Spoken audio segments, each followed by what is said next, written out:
ஜோதிடத்தை நீங்க வந்து புரிஞ்சுக்க முடியும். 10 வருஷம் 20 வருஷம் கழிச்சு வரக்கூடிய ஜோதிட முறையிலும் நீங்க வந்து புரிஞ்சுக்க முடியும். சரிங்களா?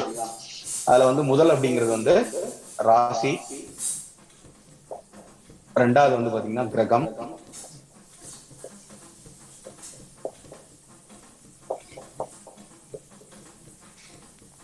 இந்த மூணு தான் வந்து பாத்தீங்கன்னா ஒரு அடிப்படையான ஒரு விஷயம் அப்படிங்கிறது மூணு தான். இதுல வந்து ராசி அப்படிங்கிறது குறிக்கிறது அப்படின்னா ராசியுடைய காரகத்துவங்கள் நல்லா தெரிஞ்சுக்கணும். கிரகம் அப்படிங்கிறது கிரகத்துடைய காரங்கள் வந்து பாத்தீங்கன்னா நல்லா தெரிஞ்சுக்கணும். பாவம் அப்படிங்கிறது பாவத்துடைய காரங்கள் எல்லாமே வந்து பாத்தீங்கன்னா நீங்க தெரிஞ்சுக்கணும். சரிங்களா? இந்த மூணை வச்சுதான் மீதி வரக்கூடிய விதிகள் வந்து பாத்தீங்கன்னா உருவாகுது.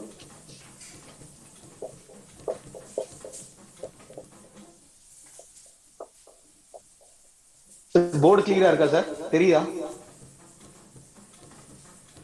எழுத்து தெரியுதா பாருங்க. லைட்டா இருக்கா?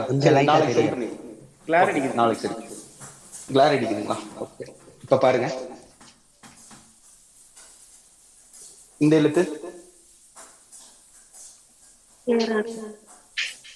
ஓகே. எது கிளியரா இருக்குன்னு சொல்லுங்க, அதை யூஸ் பண்ணலாம். சார் கேமரா ஃபோக்கஸ் கொஞ்சம் ப்ராப்பரா ஃபிக்ஸ் ஆகுது. அது இந்த ஆட்டோ ஃபோக்கஸா இருக்கு சார். அது எப்படி மாத்துறதுன்னு தெரியல. அது நாளைக்கு சரி பண்ணிடலாம். அதுதான் சார் மெயினா இஷ்யூ.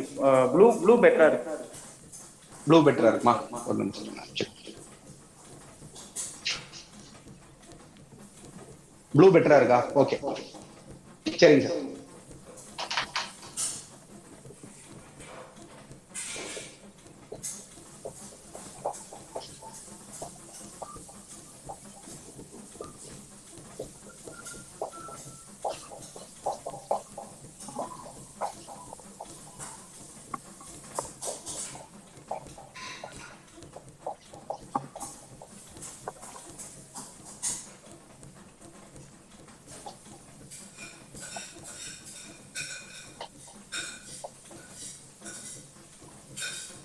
நல்லா பாருங்க.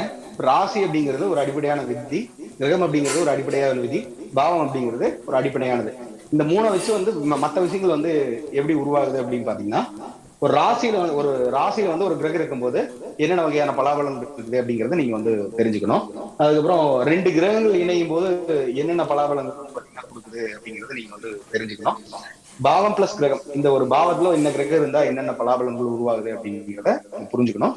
அதுக்கப்புறம் பாவம் பிளஸ் பாவம் அப்படிங்கிறது ஒரு பாவத்துல ஒரு பாவாதிபதி இருக்கும்போது என்ன அமைப்பு வந்து பாத்தீங்கன்னா கொடுக்குது அப்படிங்கிற மாதிரி நீங்க அதை தெரிஞ்சிட்டீங்க அப்படின்னா நீங்க எதிர்காலத்துல எந்த ஒரு ஜோதிட முறை இன்னொரு 10 வருஷம் 20 வருஷம் கழிச்சு கூட ஒரு ஜோதிட முறை வந்தா கூட அதை வந்து யாராவது ஒருத்தங்க பேசுறாங்க, அல்லது ஏதாவது ஒரு ஜோதிட முறையை பத்தி ஒரு மேடையில பேசிட்டு இருக்காங்க, அல்லது ஒரு ஜோதிட முறை பத்தி வேற யாராவது ஒருத்தர் பேசுறாரு அப்படின்னா உங்களுக்கு வந்து புரிஞ்சுக்க முடியும்.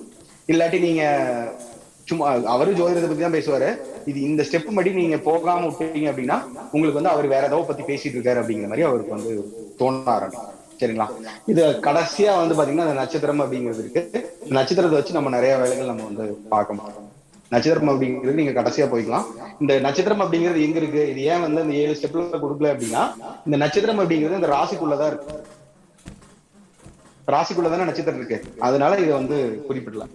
இந்த 7 ஸ்டெப்பை நீங்க தெளிவா புரிஞ்சுட்டீங்கன்னாவே போதும். சரிங்களா? இப்ப நம்ம அந்த பிருகுநிதி நாடி ஜோதிட முறையில எந்தெந்த அடிப்படை வந்து நம்ம இருக்கு அப்படின்னு பாத்தீங்கன்னா, இதுல வந்து ராசி பிளஸ் கிரகம், கிரகம் பிளஸ் கிரகம், இந்த 2 விதிகளை மட்டும்தான் நம்ம வந்து பயன்படுத்துவோம். மற்ற விதிகள் நம்ம வந்து பயன்படுத்த மாட்டோம். இதுல பாத்தீங்க அப்படின்னா இந்த ராசி பிளஸ் கிரகம், ஏன்னா அந்த பாவம் அப்படிங்கிறது வந்து லக்னம் அப்படிங்கிறது ஒண்ணு குறிப்பிடும் போதுதான் அந்த பாவம் அப்படிங்கிறது நம்ம வந்து குறிப்பிடுவோம்.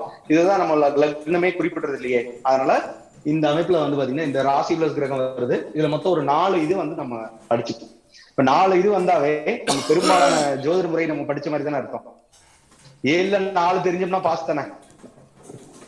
எந்த ஜாதகம் வந்தாலும் நம்ம பலாபலன் சொல்ல முடியுமா? முடியாதா? ரொம்ப ஒரு முக்கியமான ஒரு ஜோதிட முறை எல்லாருமே வந்து பாத்தீங்கன்னா கத்துக்கணும் அப்படிங்கறத தெரிஞ்சுக்கலாம். ஓகே.